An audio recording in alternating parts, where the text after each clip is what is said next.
Hörmətli izləyicilər, mən Elnur Rəsulov, Amarkes Global Broker şirkətindən hər birini salamlayıram. Bugün sizinlə gündəlik bazar analizini paylaşacaq. İlk öncə dollar indeksinə nəzər salaq. Bildiyimiz kimi 17 iyun tarixində bir öncəki videomuzda da qeyd etmişdik. Dollar indeksinin əslində alış siqnalı formalaşmışdı. Beləcə həmin günün birinci müqavimət səviyyəsinin qırılması ilə və bazarın hətta ikinci müqavimət səviyyəsinin üzərində bağlanmasıyla bir mənada alış trendi başlamışdı və bu trend 1, 2, 3, 4 gün davam etdi. Lakin diqqət etsəniz 23 iyun tarixində artıq dollar indeksi hətta həmin günün birinci dəstək səviyyəsinin altında bağlanmış oldu.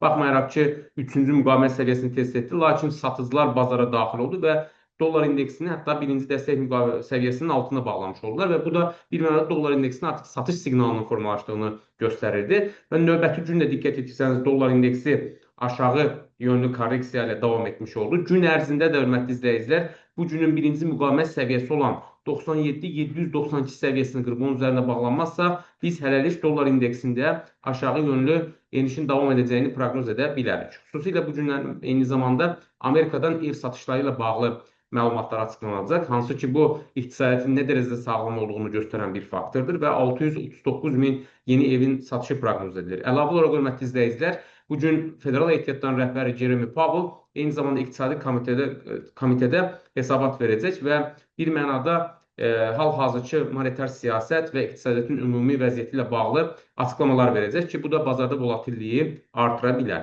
Lakin texniki analiz nöqteyi nəzərindən qeyd etdiyimiz kimi bu günün birinci müqavimət səviyyəsi olan 97.792 qırılıb onun üzərində bağlanmazsa, biz hələlik dollarda satış belə deyək, trendinin daha güclü olduğunu söyləyə bilərik.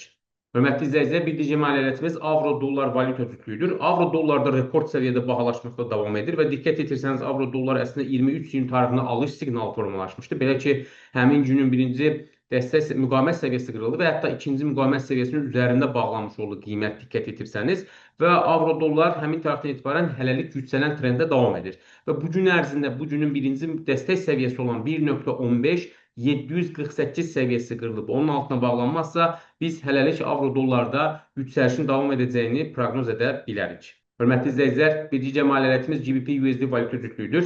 Diqqət etsəniz, 23 iyun tarixində isə GBP-USD valyuta cütlüyündə də alış siqnalı yaranmış oldu. Belə ki, həmin günün birinci müqavimət səviyyəsi qırıldı və qiymət onun üzərində bağlanmış oldu və növbəti gün də, yəni 24 iyun tarixində də GBP-USD yüksəlişlə davam etdi. Bu gün ərzində də nə qədər ki, GBP-USD valyuta cütlüyü bu günün birinci dəstək səviyyəsi olan 1.35-372 səviyyəsini qırıb onun altına bağlanmazsa, biz hələlik GBP-USD-də yüksəlişin davam edəcəyini proqnoz edə bilərik. Hörmətli izləyicilər, xüsusilə avronun və funtun yüksəlməsinin başlı səbəbi dollarda olacaq ucuzlaşma gözləntiləridir. Belə ki, böyük ehtimalla federal ehtiyatlar növbəti görüşlərdə faiz dərəcəsini aşağı salacaq və bu da dolların ucuzlaşmasına səbəb ola bilər ki, investorlar bir mənada öz vəsaitlərinin bir qismini dollara, avroya və eyni zamanda funta yatırırlar və eyni zamanda qızıla yatırım edirlər. Və bu baxımdan da xüsusilə bu valyutalarda olan yüksəlişin qeyd etdiyimiz kimi əsas səbəbi bir mənada dollarda ola biləcək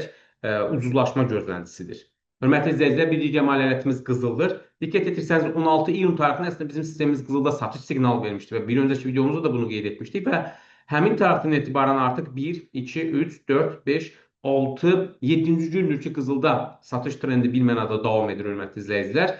Və gün ərzində nə qədər ki, qızılın qiyməti bu günün birinci müqavimət səviyyəsi olan 3363 dollar səviyyəsini qırıb onun üzərində bağlanmazsa, biz hələlik qızılda aşağı yönlü korreksiyanın davam edəcəyini proqnoz edə bilərik. Xüsusilə hörmətli izləyicilər, bir mənada İsrail-İran arasında olan gərginliyin müvəqqəti olaraq başa çatması və Amerikanın da bir mənada buna təzyiq etməsi eyni zamanda qızılda olan satışları artıran faktorlardandır. Yəni, bir mənada qlobal risklərin azalması eyni zamanda qızılın qiymətinə neqativ təsir edə bilər. Lakin uzun vədə baxdıqda, hörmətli izləyicilər, xüsusilə istiqraz bazarında olan faizlərin hələ də yüksək olması, xüsusilə Amerikada 10 illik istiqraz faizlərinin təxminən 4.28-4.30% ətrafında olması və Amerikanın eyni zamanda borc probleminin hələ də ciddi şəkildə qalması bir mənada qızılda hələlik kəskin uzun müddətli satış trendinin belə deyək yaranacağı ilə bağlı proqnozları doğrultmur və bu baxımdan hörmətli izləyicilər, qızılda olan əslində aşağı yönlü korreksiyalar bir mənada qızılda alış üçün potensial fürsət yaratmış olur. Lakin alışı biz yalnız qızılın qiyməti əgər günlər üzrə birinci müqavimət səviyyəsi qırılarsa və onun üzərində bağlanarsa, bu bir mənada artıq qızılda potensial alış siqnalının yarandığının göstəricisi ola bilər. Hörmətli izləyicilər, bir digər maliyyə Brent markalı neftdir.